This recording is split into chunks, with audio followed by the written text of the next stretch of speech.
எனக்கு ரொம்ப பயமா இருக்கு. ஏன் ஏமாத்துறேன்னு நினைக்கிறியா? இல்ல, எங்க அப்பா நீங்க வரதுக்குள்ள வேற யாருக்காவது என்ன கல்யாணம் பண்ணி கொடுக்காம இருக்கணும். அப்படி ஏதாவது ஒன்று நடக்கிறதா இருந்தா எனக்கு ஒரு ஃபோன் பண்ணு, நான் உடனே வந்து உன்னை கூட்டிட்டு போறேன். பத்ரி, அவர் வராரு, நீ கிளம்புங்க. வர்றாங்க. நீங்க போங்க, நான் வரேன்.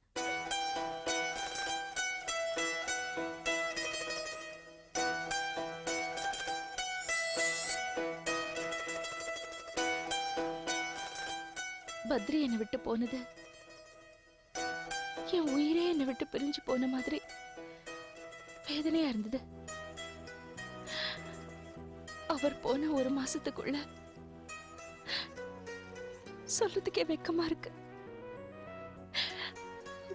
அவரோட குழந்தை என் வயித்துல வளர ஆரம்பிச்சிருச்சு. சந்தோஷப்பட்டு கொண்டாட வேண்டிய விஷயம் எனக்கு துக்கமாயிடுச்சு. எனக்கு என்ன பண்றதுன்னே தெரியலடி. நான் வேண்டாம் வேண்டான்னு தான் சொன்னேன். ஆனா பத்ரி கேட்கல. இப்போ நான் 3 மாசம் முழுகாம இருக்கேன். ஐயோ,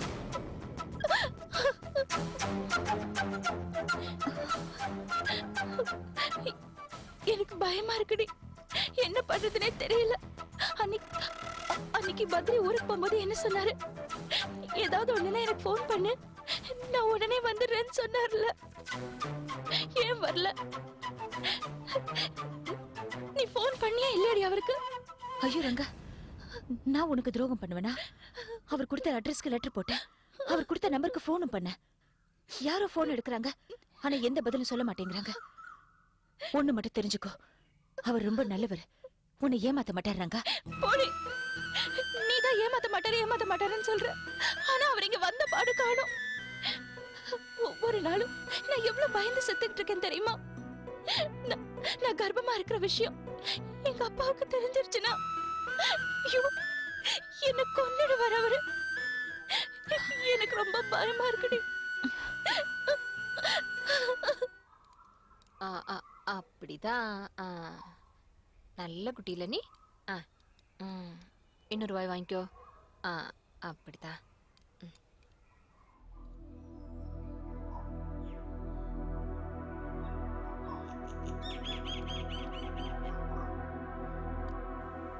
காசின, இங்க என்ன பண்ணிட்டு இருக்கீங்க? ஒண்ணு இல்ல, சும்மா. ரங்கநாயகி எங்க? பேசிட்டு இருக்காங்க. யார்கிட்ட பேசிட்டு இருக்கா? இதுக்கு மேல அப்பா எனக்கு கல்யாண ஏற்பாடு வேற பண்ணிட்டு இருக்காரு. நான் என்ன செய்யறது? அம்மா ஒரு நிமிஷம், அவங்க சும்மா ஏதோ பேசிக்கிட்டு இருக்காங்க, நீங்க உள்ள போங்க. நீங்க சும்மா இருங்க. அவன் ஏன் அழறா?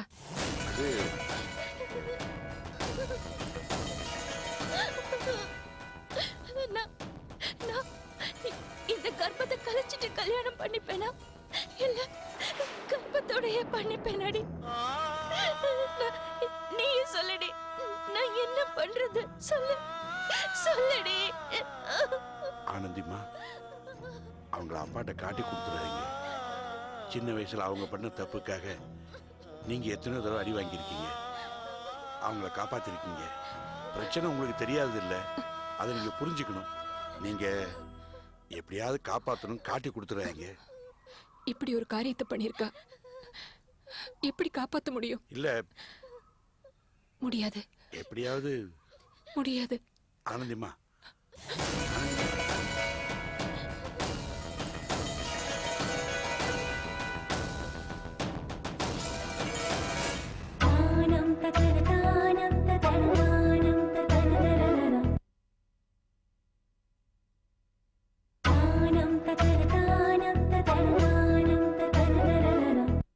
டேய், மாப்பிள்ளை வீட்டுக்காரங்க வராங்க, டிஃபன் அசத்தலா இருக்கணும். ஒருத்தரும் ஒரு குறை சொல்லக்கூடாது. சரிங்கய்யா. சரின்னு சொல்லாத, செய் போ. டே காசி, நம்ம காரை ஓரமா விடுறா. மாப்பிள்ளை வீட்டுக்காரங்க காரு உள்ள வர வேண்டாமா? தேவையானதை செய்ய மாட்டேன், தேவையில்லாதெல்லாம் மூக்க நுழைப்ப. மாமா, என்ன ரங்கநாயகி இப்ப கல்யாணம் வேண்டான்னு சொல்றா. நீங்க ஏன் இப்படி கட்டாயப்படுத்துறீங்க? இவ இளவரசி கட்டளை இட்டுட்டா தூது சொல்ல வந்துட்டீங்களா? இவ யாரு கல்யாணம் வேணான்னு சொல்றதுக்கு? நான் முடிவு பண்ணிட்டேன். மருமகனா லட்சணமா இருந்து கல்யாண வேலைகளை கவனிங்க. போங்க. அதுக்கு இல்ல மாமா. இதுக்கு மேல ஒரு வார்த்தை பேசக்கூடாது. அதிகம் பேசினா எனக்கு பிடிக்காது. பேசாதேன்னு சொன்னா என்ன அர்த்தம்? அப்பா குணம் தான் உனக்கு தெரியும்ல. அவங்க வந்து பொண்ணு பார்த்த உடனேவா உனக்கு கல்யாணம் நடந்துற போகுது? இத பாரு, சும்மா அலங்காரம் பண்ணிட்டு அவங்க முன்னாடி நில்லு போதும். இத பாரு ரங்கா, நீ ஒண்ணும் கவலைப்படாத. இந்த கல்யாணத்தை நான் எப்படியாவது தடுத்து நிறுத்திடுறேன். எனக்கு இப்ப 4 மாசம் தானே ஆகுது. என் பிரசவம் முடியறதுக்குள்ள எப்படியாவது இந்த கல்யாணத்தை தடுத்து நிறுத்திடுறேன். சொல்றத கேளுமா.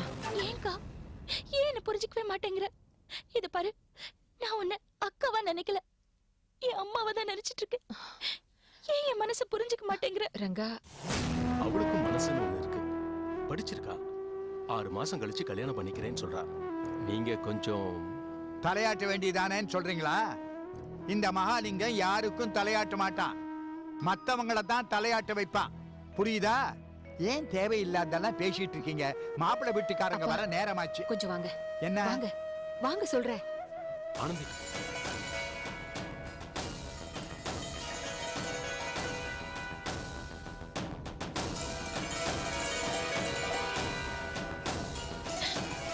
தங்கநாயக்கி, என்ன நடந்துச்சு? கல்யாணத்துக்கு முன்னாடியே கர்ப்பமாய் வந்து நிக்கிறியா? யார் காரணம்? பதில் சொல்லுடி, சொல்லு. யாரும் பேசக்கூடாது. படிக்கிறேன்னு சொல்லி இதுதான் நீ படிச்ச லட்சணமா?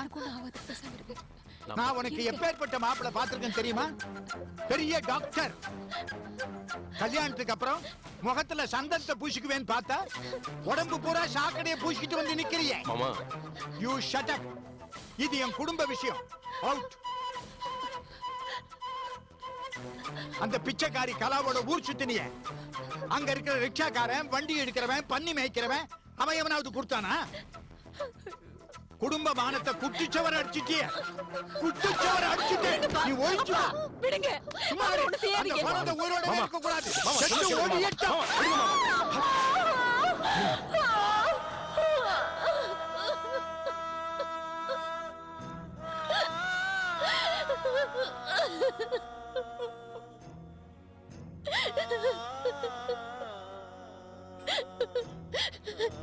எங்க அக்காவோட கர்ப்பம் கலைஞ்சு போயிடுச்சு.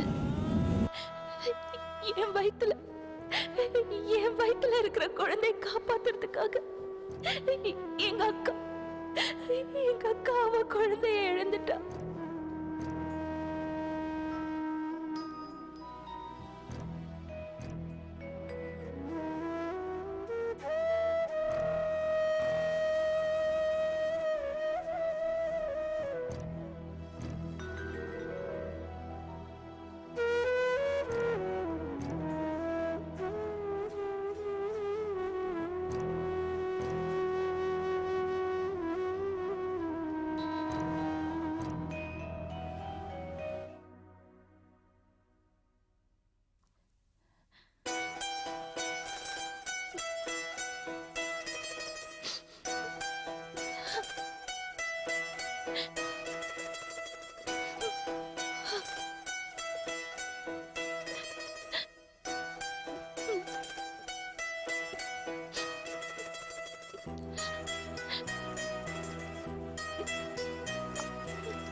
என் குழந்தையை காப்பாத்துறதுக்காக உன் கருவையை அழிச்சுக்கிட்டல.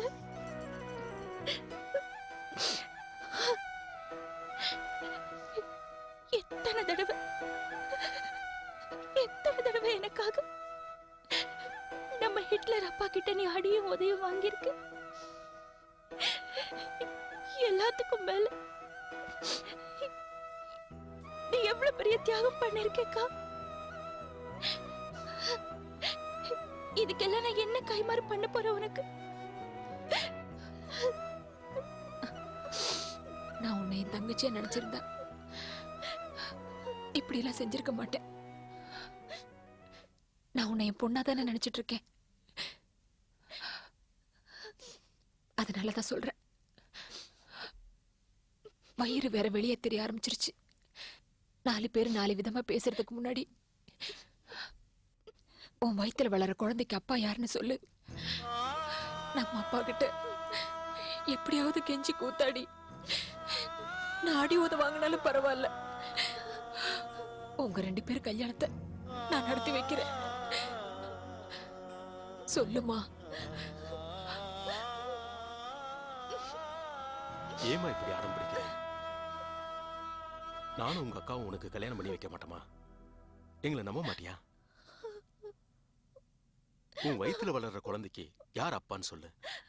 அவன் இந்த உலகத்துல எந்த மூலையில இருந்தாலும் இழுத்துக்கிட்டு வந்து உனக்கு கல்யாணம் பண்ணி வைக்கிறேன். ஒரு குழந்தை அப்பா இல்லாம பிறக்கலாமா? ஆனா அப்பா பேர் தெரியாம பிறக்க கூடாது. ஏன் அழற? நான் இப்ப என்ன சொல்லிட்டேன்? அவன் பேர் என்னன்னு தானே கேட்டேன். சொல்லுமா, அவன் பேர் என்ன? அவன் யாரு?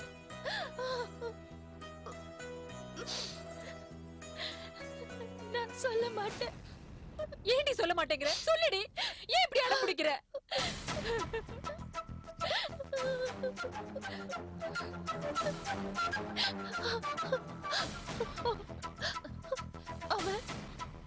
அவன் என்ன நம்ப வச்சு ஏமாத்திட்டான். அவனை இனிமே என் குழந்தைக்கு அப்பனா ஏத்துக்கவே மாட்டேன். ஏத்துக்க மாட்டே இல்ல? அப்ப உன் வயித்துல இருக்கிற அந்த கர்ப்பத்தை கலைச்சிடு. காதும் காதும் வச்ச மாதிரி உனக்கு வேற ஒரு கல்யாணம் பண்ணி வைக்கிறேன். முடியாதுப்பா, முடியாது. முடியாது இல்ல? இந்த குழந்தையை நான் பெத்துக்குவேன். உன்னை உயிரோடவே விட்டு வைக்க கூடாது. ஆமா, கொஞ்சம் சும்மா இருங்க. ஏன் இப்படி பண்றீங்க? இந்த ராட்சச குணம் உங்களை விட்டு போகாதா? ஏன் வயித்துல இருந்த குழந்தைய தான் கொண்டுட்டீங்க. இப்ப இவ குழந்தைய கொல்ல போறீங்களா? ஓஹோ, எல்லாரும் ஒண்ணு சேர்ந்துட்டீங்களா? ஆனா ஒண்ணு மட்டும் நினைவுல வச்சுக்கோங்க, அந்த சனியம் பிடிச்ச குழந்தை இந்த வீட்டுல பிறக்கவே கூடாது. ஏமாத்திட்டு போன பத்ரி தான் என் குழந்தைக்கு அப்பான்னு நான் யார்கிட்டயும் சொல்ல விரும்பல. பத்ரிங்கிற பேரே என் வாயில வரக்கூடாதுன்னு நினைச்சேன். அதனால யார் எப்படி கேட்டாலும், அன்பா கேட்டாலும், அடிச்சு கேட்டாலும் என் குழந்தைக்கு பத்ரி தான் அப்பான்னு நான் சொல்லல. எங்க அப்பா அத ஒரு பெரிய அவமானமா நினைச்சாரு.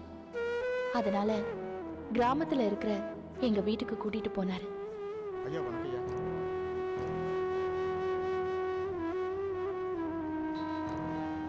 உள்ள போ.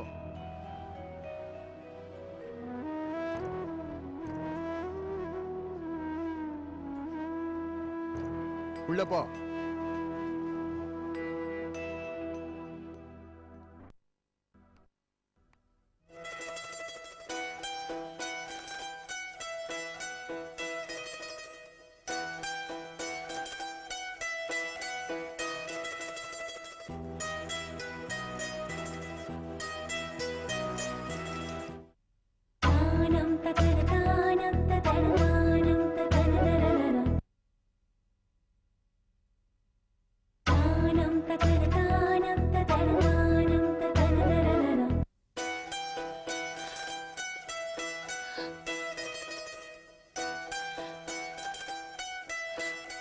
என்ன பாக்குற? இதுவும் நம்ம வீடுதான். நீ குழந்தைய பெத்துக்கிற வரைக்கும் இங்கதான் இருக்கணும். இப்படி பாக்குற வேலையெல்லாம் வச்சுக்காத. நீ செஞ்ச காரியத்துக்கு உன்னை கொன்னு போட்டிருக்கணும். கல்யாணம் பண்ணிக்கிறதுக்கு முன்னாடியே குழந்தைய சுமந்துகிட்டு நிக்கிற. அதுக்கு யார் காரணம்னு கேட்டா சொல்ல மாட்டேங்கிற. இப்படிப்பட்ட பொம்பளைங்கள்லாம் அனாதையா குழந்தைய பெத்துக்கணும். அதுதான் அவங்களுக்கு கொடுக்கிற தண்டனை. குழந்தை பிறந்த உடனே அது ஆனந்தியோட குழந்தைன்னு சொல்லிக்கலாம்.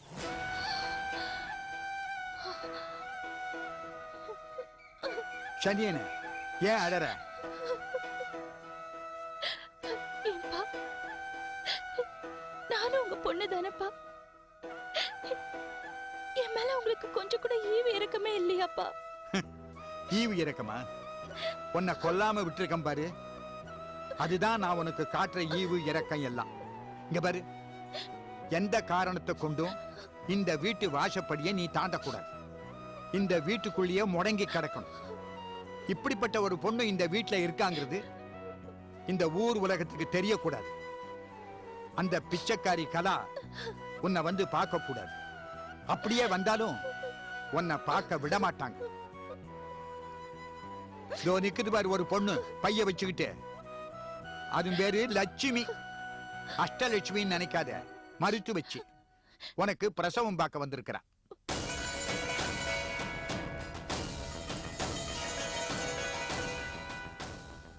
இந்த பாரு, இந்தா இத வச்சுக்க.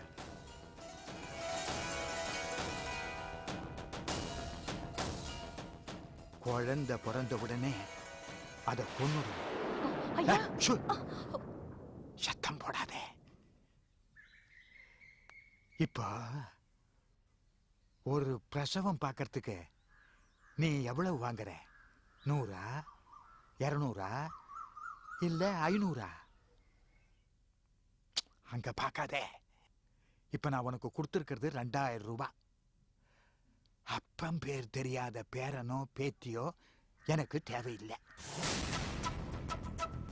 நீ கள்ளிப்பால் கொடுத்து கொல்லுவியோ இல்ல கழுத்தை நெரிச்சு கொல்லுவியோ, குழந்தை செத்து போச்சுங்கிற செய்தி என் காதல வந்து விழணும். ரங்கநாய்க்கு கேட்டா பிறந்த உடனே குழந்தை செத்து போச்சு அப்படின்னு சொல்லிடணும். புரியுதா? ஜா.